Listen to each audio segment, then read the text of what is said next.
Okay, so we really are enjoying these new KTM 350s. 19 and 20 are the updated models, and I get a lot of guys asking me, which bike would you buy, an SXF or an XC-F? We got an XC-F here, and we got the SXF here. Both these bikes are really good bikes. So to answer the question, the answer is XC-F. So I'm not going to make you wait to the end of the video or anything silly. So the reason I think so is that majority is, let me tell you, back up a little bit. I love this XXF. It's a really good bike. The gear ratios are different. This one has an extra gear than this one, and the ratios are different. So we kind of feel like this XC-F gearing is even a little bit better on the track than the SXF. So both are great bikes. If you're only riding the track and not going to ride any trails or anything else, then the XC-F is probably a better bike in most ways, because you don't have the extra weight of the larger tank, the rear wheel, the kickstand. You don't have that stuff. So for most guys, if you're only going to ride the track, 350SX-F is a great bike for most guys who are intermediate or less level rider. It saves money on, if you buy a 250, which I'm still a fan of, it saves you money in having to modify that 250 to make it faster.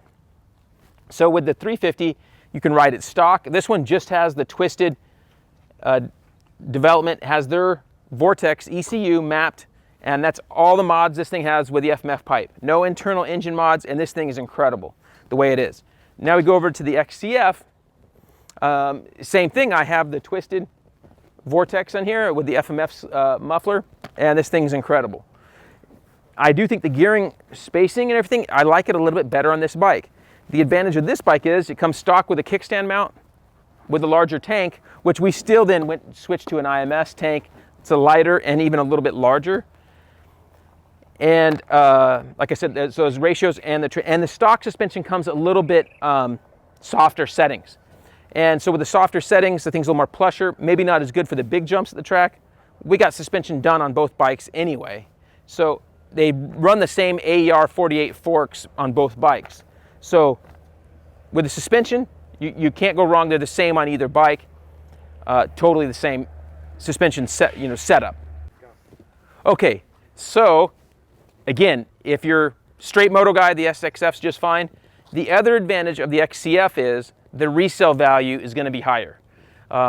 You tend to get a bit more money for the XC-F, and of course they also cost a little bit more stock, and you don't get quite as good a deal as an SXF because there's a lot less of them. But resale value is going to be better on the XC-F. Guys want to have the kickstand life here. So that's another advantage of the XC-F. So I think if you're riding track, trail, all combined, you can't go wrong with this XC-F. The type of power is just awesome. And I think most guys don't need a 450 for most riding. This is going to be plenty of bike for a lot of guys. Really fun bike. You can see we love this thing on the track. Both these bikes on the track or trail, both these bikes on the track are great. And this bike on the trail is really fun. With that added mapping and Vortex from Jamie, the thing doesn't really stall. It's really tough to get to stall. It does pretty dang good.